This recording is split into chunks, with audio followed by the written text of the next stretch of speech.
الصدق ብዙ ክፍል ነው ያለው እውነተኝነት ሲባል ሰው በንግግር ብቻ ይመስለዋል ንግግር ተግባርንና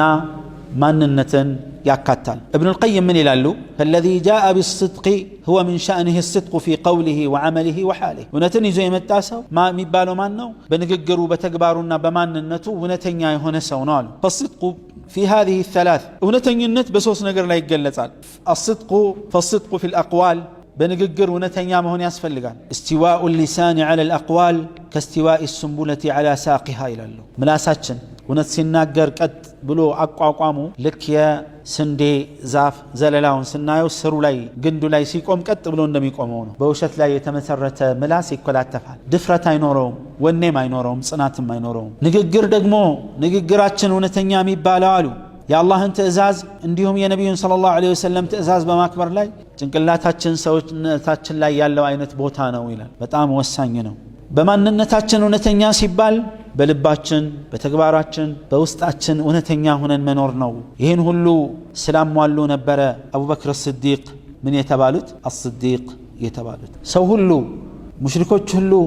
ነብዩ አለይሂ ሰላቱ ወሰለም معراج يهدو غزي الاسراء والمعراج عند لاي ነው اسراء ማለት ከመካ ተነስተው ቤተል መቅዲስ የተጓዙት ጉዞ ሲሆን معراجስ ከቤተል መቅዲስ ተነስተው ወደ ሰማይ የተጓዙት ነው ነብዩ አለይሂ ሰላቱ ወሰለም ምሽቱን ተጉዘው ሌሊቱን ጧት ላይ መተው ለሙሽሪኮቹ ከሰማዩ በፊት ስለምድሩ ጉዞ ብቻ ነበር የነገሯቸው በዚህ ምሽት ቤተል መቅዲስ ደርሼ መጣሁ አንተ ሰውን ቼክ ታረጋለህ በትንሹ ማለት ነው ሩቅ ከማውራት በፊት ጉዳሉ ፍጹም አናምንም የማይመስል ነገር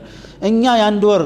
ለመሄድ አንድ ወር ስንመለስ አንድ ወር የሚፈጅብን ሁለት ወር የሚፈጅብንን ጉዞ በአንድ ምሽት በቅጽበት ያው ባጭር ጊዜ ውስጥ አይመስልም ጉር ተባባሉ ብዙ አወሩ መጡና ለአቡበክር الصديق رضي الله عنه ነገሯቸው የጓደኛህን ጉር ሰማ ማን ነው መሐመድ የሚባለው ምን አደረገ ቤተል መቅዲስ ደርሼ እመጣለሁ ምን አሉ አቡበክር الصديق رضي الله عنه برباطه جأش በጸና አቋም ቁርጥ ያለ ንግግር ተናገሩ ምንም ሳይጠራጠሩ የሰማይ ወሬ የነገረኝ ማላምነው እዚህ ቤተል መቅዲስ ደርሻለሁ ብሎ ቢመጣ እንዴት ተጠራጠረዋለሁ ከሰማይ የሰማይን ወሬ ሲነግረኝ የማምነው መልእክተኛ አለይሂ ሰላቱ ወሰለም የማምናቸው ሰውዬ እዚህ ምድር ላይ ቤተል መቅዲስ ደርሼ መጥቻለሁ ቢሉኝ እንዴት ተጠራጠራለሁ አይደለም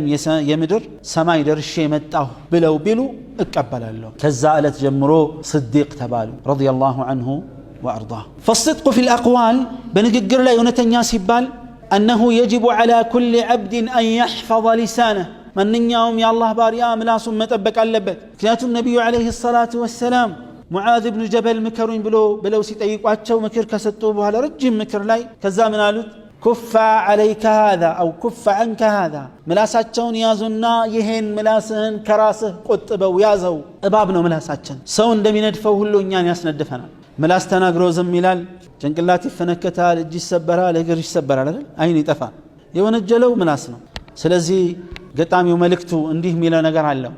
መርዛም እባብ ነውና ምላስህን ጠብቀው እና ነብዩ አለይሂ ሰላቱ ሰላም كف عنك عليك هذا ምላሳቸውን ያዙና ይሄን ነገር ቆጥበው ከራስህ ተከላከለው ጠብቀው አሉ ሰዎች በሚናገሩት ነገር ይያዛሉ እንዴ ሲላቸው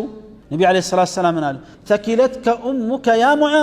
ሙዓዝ ሆይ እናትህ ትጣህና ሰዎች በአፍጢማቸው